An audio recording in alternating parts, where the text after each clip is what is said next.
Hello, and welcome back to the Test Drive Podcast, brought to you by Sport Car USA. I'm your host, Lee Bodette.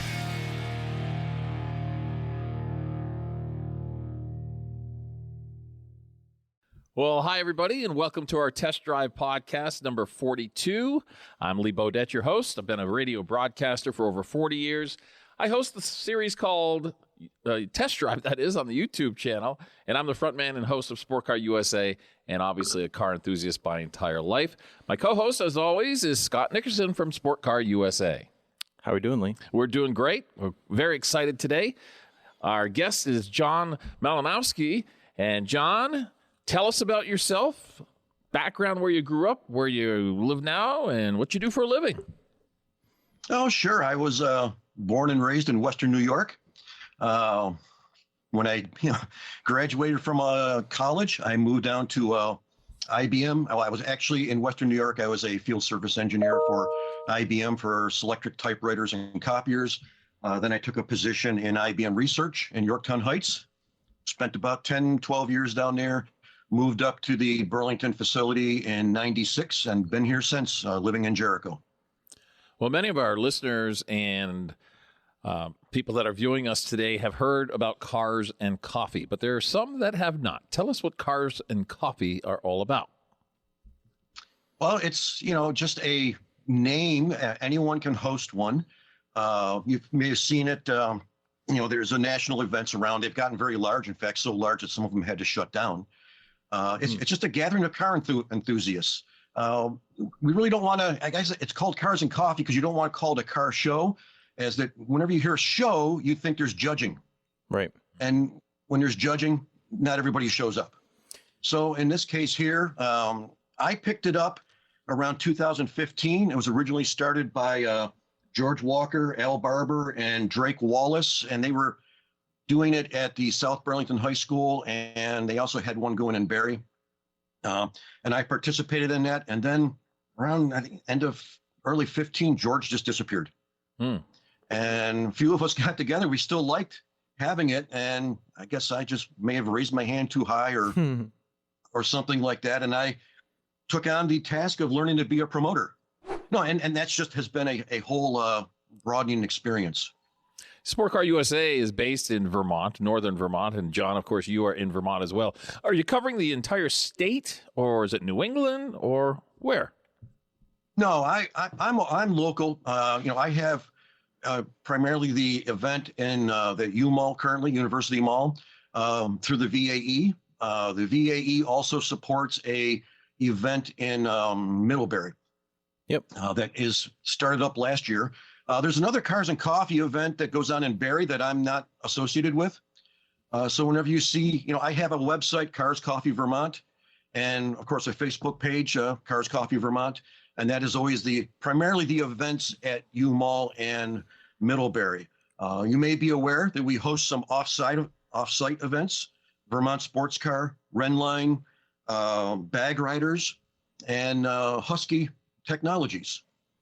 Yeah, I've noticed that you've branched out to do stuff kind of outside of the U-Mall grounds, which, speaking from, I think we attended one or two last year, and it seems like a great spot.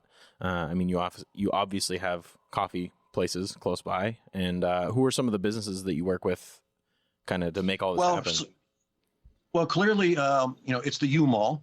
Right. The U-Mall is actually from a population perspective, it's the ideal location. It's close to the, many people. You have plenty of room.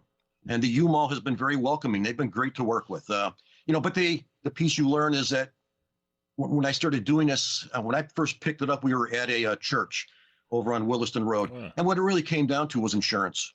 One of the things I learned is that there is no real public property that you can just use. Every piece of land is owned by someone or the state. And if you're going to organize an event, you need to get permission to use that property. And oftentimes there's an insurance requirement. Right. So we went through with the U-Mall and then the Vermont Auto Enthusiasts. I associated with them as an outreach because they're I think the largest club in Vermont, longest running, the Waterbury Show. They have a lot of great support there. And it's just an idea of how to keep the hobby going. So they came on board, put support. So we have the U-Mall, the VAE, IHOP provides our coffee. Oh, And great. they've been doing this since we started. They've been great there on that. Vermont Blue Advantage provides donuts. So that piece works out really well. They appreciate that, and they're at all our U-Mall events. And then O'Reilly's gives away $50 every event. Wow. So I have two $25 gift cards, and in fact, if you show up in May, I'll give away $100. Nice. So there'll be 4 $25 gift cards, and all you do is come to our table. You know, I ask that you look at the VAE magazines. The whole idea is to support the VAE and keep the hobby going. And then we have a drawing usually about 8:30. So you don't have to pay for the raffle or anything. It's free money. The VAE is the car club, the Vermont Automobile Enthusiasts. We've had them on Sport Car USA in the past. And of course, the U-Mall that John is referencing is located in South Burlington, Vermont. You know, as you had, you're aware, our association with the Vermont Sports Car Run Line, it's all auto enthusiasts. It's the hobbyists. And, you know, we associate with them, and obviously we have our membership flyers there. But it's been great. You know, the mail list is then done, and as you see, all those events have been extremely popular. Yeah, I've noticed that, just scrolling through the Facebook page, there is also a wide variety of vehicles, too. You're not getting, all domestic muscle or all tuner stuff or all classics. It's a really healthy mix. And there's lots of people bringing things that, like they don't have to be $100,000 cars to make it fun. So I think that's what right. helps the enthusiasm is just people with cars that they love, regardless of, the price tag. And yeah, I think that's the piece of not having any judging. Mm-hmm. You know, no one's afraid. They all show up, and you see a lot of unique stuff. You know, we've had Freightliners show up, Peterbilts. That's tractors show up there. We've had top alcohol dragsters show up. You have motorcycles, scooters, everything. And, on the days when you have, the weather forecast is all good, we've had between 150 and 200 cars, which I think is pretty good for the area. Yeah, that's a pretty good showing on, and weather is always a factor in these. Mm-hmm. So, one thing I do want to bring out is I've been impressed with the people who show up. When you look at attendance, maybe 40% are regulars and the rest is just transients, a couple times here and there. But the people seem to have come to understand that, behavior is very important. It's a car gathering. We're on private property. Need to be grateful for the location. And I've actually had a couple instances where, some people were really just trying to have fun in their own ways. And other people in the car show went over and talked to them and told them to knock it off. Right. Well, it doesn't take much to ruin it for everybody. And then, they won't let you come back or, How often does this happen? It's once a month, correct? Or well, the U-Mall is scheduled. We have 6 events. It's third Saturday of every month. And then we have additional off-site events. So last year we had 2 at Vermont Sports Car, a spring and a fall, 2 at Renline. Renline doubles up with the Porsche Club, the Green Mountain Porsche Club for their day. So that's all there. And then we've done Bag Riders once, and Husky, I believe we did twice. And they have nice parking lot. They have a large facility there, but they're a little bit off in Milton, they're a little ways away from Burlington area. So our opening event the last 2 years has been at Vermont Sports Car, and it's a week before the U-Mall. Oh, cool. So I think the U-Mall is on the 18th, so Vermont Sports Car will be on May 11th. And John, you mentioned that there are no awards, and we've been to many car shows, probably the 3 of us, many, many car shows. It gets very competitive and sometimes over competitive. Without the awards, people are just relaxed. They're just there to kick some tires and tell stories about their vehicle and ask questions about another person's vehicle. That's exactly what happens. You see people wandering, families will show up. And you also see groups. I've often seen, say, 6 Subarus show up at the same time. Mm-hmm. They meet up someplace else and come in as a group. It's just very welcoming. And again, it's great to see the auto, all the enthusiasts there. It is 7 o'clock in the morning, 7 to 9, so that's a bit early. But the idea is that then you have the rest of your day to do something. Yeah, I think that, we've said a couple of times, this is really about the enthusiasm. So you get people out there because they want to be, and not because they're there to win something. Although there is things that you can win, but Mhm. is that a random drawing? Is that kind of how that works? Yeah. So we have the coffee area. People will come by and get their coffee, and then I'll offer them a raffle ticket. Oh, And cool. I just hand the tickets out.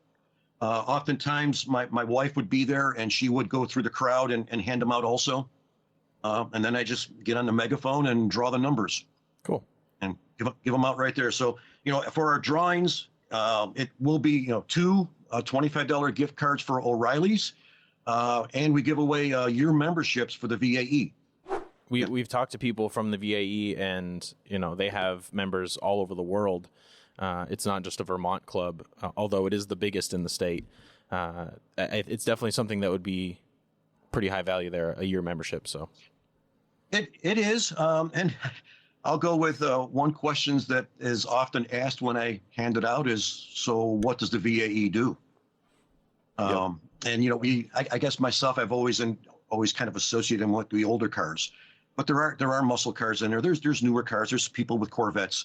But the biggest thing I find with the VAE and our outreach program is the Golden Wrench Award, Yep. which I believe you had Wendell on and spoke about. That's $500 and tools to each tech center every year to a junior. And then we give away 6 $1,000 scholarships for continuing education for seniors. Yeah. Most car clubs don't really participate in the community like that. Yeah, and I think that's really what is going to keep the traditions alive, is starting at a young age. You have these kids who are interested in automotive to some degree, and you have to foster that so that they keep enjoying it and have passion for it later in life. What's the total as far as the most cars that you've had at a Cars and Coffee? And can people come anytime within that 2 hours? Yeah. So, I stopped, we stopped counting maybe last year because there was just too many. And, the car count is difficult because it is over 2 hours. But on numerous occasions, we've touched 200. Wow. So, we fill up from Dorset Street down to Penny's. Wow. So it's pretty good. It's a good turnout. Like I said, it's over the 2 hours. And given the population of Vermont, with the muscle, with cars, it's great to see the enthusiasm. Yeah, for sure. Get people up that early. Yeah. Yeah. How did you develop your passion for cars, John? Was it a little boy growing up, or? Well, I've always been. My dad was a mechanic, and moved up through the ranks. I've worked as a beer truck mechanic, golf cars. I've done golf cars in high school and so on.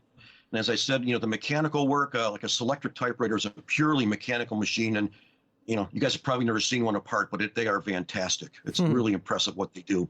But then somehow things changed where I'm very mechanical. I like hands-on. I went into the semiconductor world where I guess you become an Imagineer because you can't see anything. You have to have a scanning electron microscope. You have to really imagine what's going on. And I spent 40 years as an Imagineer. But all the time, I've still had my mechanical instincts. I do all of my own work, on the cars, on the house, pretty much everything. Not afraid to take the challenge on and also, go ask for help when needed. Have you restored a vehicle in the past? Yes, actually, at one time, I did vehicle restoration. Well, before I started with research, I was ASE certified in auto body. So I had my certification. I went through Skill Olympics, with New York and placed down at the Concord at one time. So my, other than some rust work, nothing really major in the last 30 years. However, I do have a 2009 Pontiac G8, by the way, purchased at Handy, that recently maybe 10 years ago now, an LSA blower fell on top of it. Ooh. And so, we put down some power and I learned an awful lot about building reliability. That's fun. So I've done a lot of that work. What else have you owned besides that, as far as like fun cars? Well, fun car, I would probably have to go back to my 67 GTX. Oh, fun. With the 446 pack. Yes. That was end of high school. That was a lot of fun. That sounds like trouble for someone that age. Yeah. I might have gotten 1 or 2 lectures. Yep. Actually, the best story was the biggest lecture I got was from my dad after he borrowed it from a while, and then somebody talked to him while he was driving it. But anyways. Is there a dream car of yours, John, that you wish you could own someday? That's kind of a hard one because, technology moves. While I have my G8, which is, 2009 vintage, it's not bleeding edge. There is a bunch of technology in there, and I do really like the simplicity of a carburetor, or kind of the simplicity, and not all the wires and hoses and all that. But when you say that, I really kind of think that I'd be jonesing for like a CTS-V wagon, a V2 wagon, something like that. I mean, I like the sleeper aspect, but I also like that GTX. I might possibly go back for one of those. Mm-hmm. What's your perception of the future of electric cars? Loaded question. I actually, my wife owns a Volt, which is a plug-in hybrid. It's primarily an electric car for the first 60 miles or so. Mm-hmm. I think the car is fantastic. Actually, it runs, it works really well for us. Probably 85% of the miles on it are electric, but I don't see the infrastructure there yet. And the cost-wise, it's not cheaper. I mean, it's been in the news lately. And when you own one of those cars, you start understanding that when you plug in at home and you're paying 15 cents a kilowatt hour, that's one thing. If you have to plug in on the road and you're paying 50 cents a kilowatt hour, it's another thing. Yes. Right. Yeah. It's nice when you can plug in to someone else's electricity and, just. Well, it's the price, right? I mean, that's where you're at. So, I mean, they're there. I think they're ultimately will get there, but it'll be years yet. And do you have people that come with EVs to Cars and Coffee ever? Oh, yeah. Yeah, a couple of years ago, we had a gentleman, and he was giving rides out. They were viewed as the magic carpet ride. What was he driving? And it was a S, I believe. It was a Tesla. Oh, Tesla. Yep. It was a big Tesla. And that's even then you learned how at that point in time, the self-driving, how it didn't really work in Vermont because our roads. He explained it. The striping on the roads, it read the striping on the roads, and in other states, when you go to the off ramp, they have a dotted line that goes across it. In Vermont, we didn't. Oh. So the auto driving was following the solid line, and it would try to take the exit for you when it didn't really want to. Huh. It's never those little things you about learn. That. Yeah, I mean, I've lived in Vermont my whole life, so I've never really thought about that aspect of it. Mm-hmm. Here at Sport Car USA, we buy and sell modern muscle cars. You've heard that the Camaros last year is this year. The Dodge Challengers last year is this year. What are your thoughts on that? Well, the market drives it. I mean, there's, the government and some people have been pushing the electric cars, but, as you're well aware, the manufacturers have all backed off on building them. Mm-hmm. So, I mean, I hate to see the V8s go, but I kind of understand, if that's where the market's driving it, if the customers don't buy them, they'll bring the V8s back. Mm-hmm. Yeah, it's definitely interesting to see what'll happen because I find it really hard to believe that they will go away forever just because of all the demand that people would still have for them. But if we don't have a choice, we don't have a choice, I guess, in that. Well, the question I would ask is, when we talk about automobiles, how as we go on, it seems to become more and more just a transportation appliance. Right. Right. The enthusiasts just, may not always be there. I can tell you that I previously had a Saab 97X, which was really a Trailblazer SS, and I had a LS2 in it. I sold that and picked up a new Tundra with the twin turbo V6, and it's not the same. The throttle response just is. The V8 was just there. The V6 is not. Yep.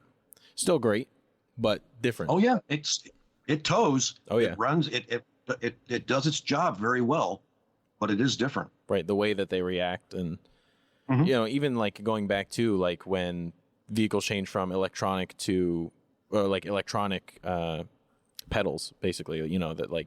That whole feel is different.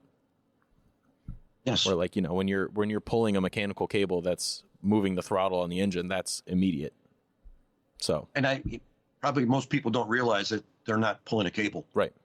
It's all electronic now. And there's something about the sound of a V8.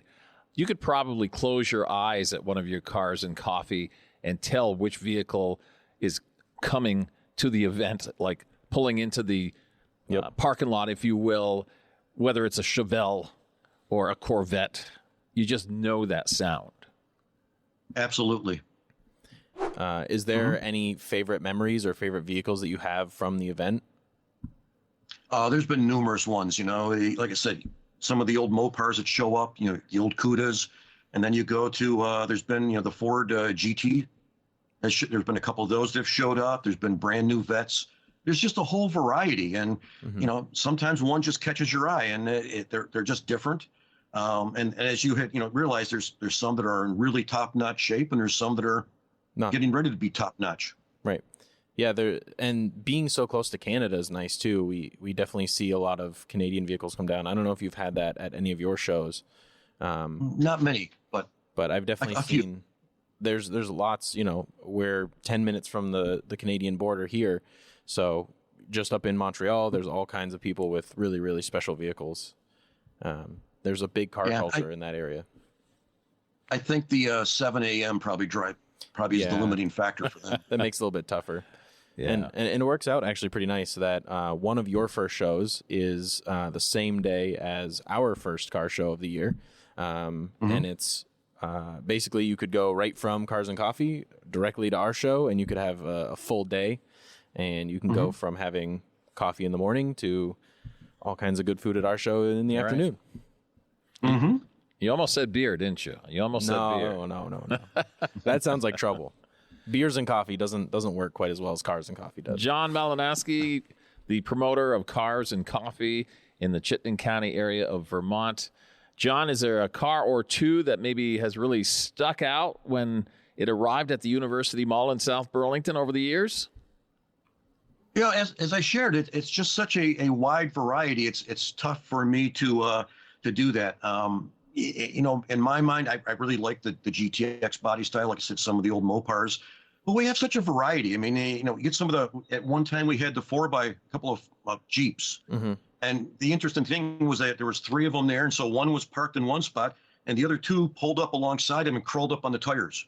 Oh, cool. So you had like a triangle, and there's just a whole variety that you walk around and, some of it brings back memories maybe from high school and whatnot. But I'm just impressed by the variety of what comes out.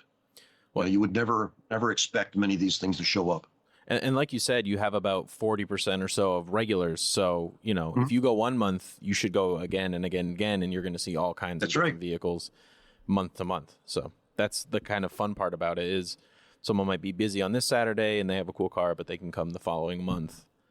And they do, You mentioned how popular these Cars and Coffee shows are around the country now. Have you ever had a chance to talk to any of the other Cars and Coffees around the world or the country, excuse me? Yeah.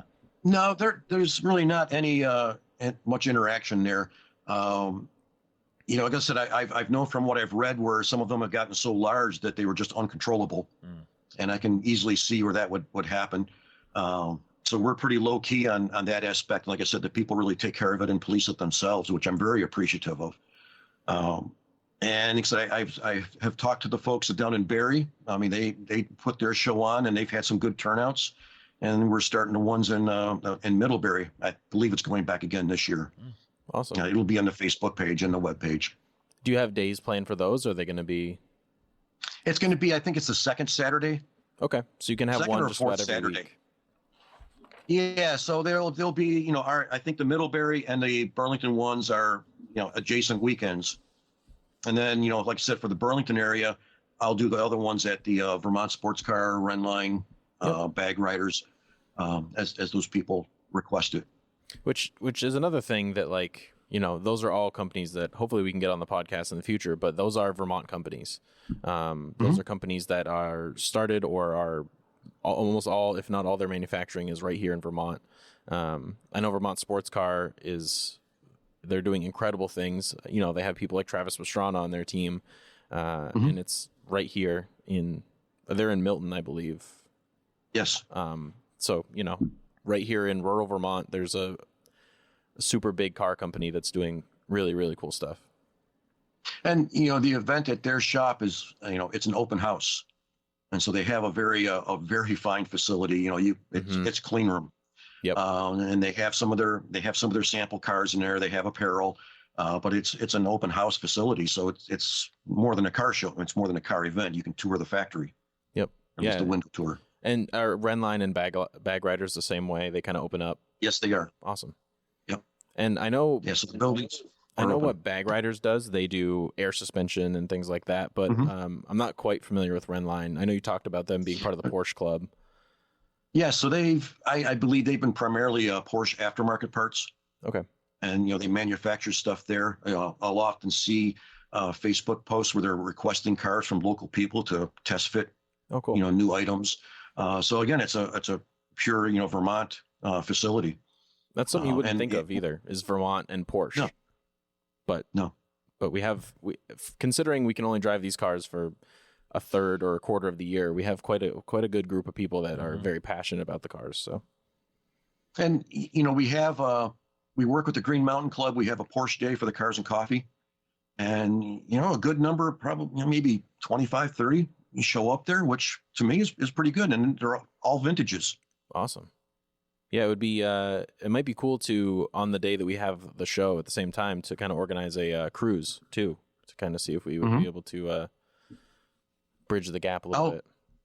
I mean, I can certainly advertise it some, or promote it, and let folks know. Except that primarily, I think most of the activity is through the Facebook page.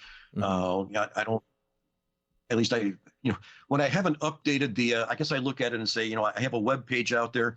And there's been a couple of times when I haven't updated it and nobody said anything, and it tells me maybe they're not looking at it. I don't know. Yep. But the Facebook one is usually the one that is right up to date. Okay, cool. You mentioned your wife helps out. Are there other volunteers? Do you need volunteers? Oh, you can always use some volunteers because that's a Saturday. Doing this stuff does consume time. I mean, it's not free. I mean, I'm sure you guys know that. Even hosting the podcast. You're looking at 8 to 10 hours at least if things go okay. Actually, my daughter is the one who generated the web page. So, then I've learned how to maintain that. And a few of the other VAE memberships, if I'm not able to, be there, they pick it up. So usually any support is through the VAE group. So they're very active. You'll find, a number of the members there all the time. Well, John, we will let you go here in just another minute or two after you can kind of give us a recap of what Cars and Coffee is all about, where the first one's going to be, when it's going to be, and who can participate. Can't talk today. Well, anyone can participate. There's no admittance. It's not a club, which actually has its own challenges. But it's open door. Anyone can show up. It's 7 to 9 a.m. Our first event will be at Vermont Sports Car in Milton. You can look them up on the web. I think it's VT Car. So that's our first one on May 11th. Our first U-Mall event will be on May 18th, and that's where we will be handing out the O'Reilly gift cards, the VAE memberships, and coffee is there. So that's the first, and then it's the third Saturday of every month until October. Awesome. Okay. May 18th, we should be there. We're gonna bring some calendars, some Sport Car USA calendars for you. That's great. I have a table where we hand out, all of that stuff. Awesome. Nice.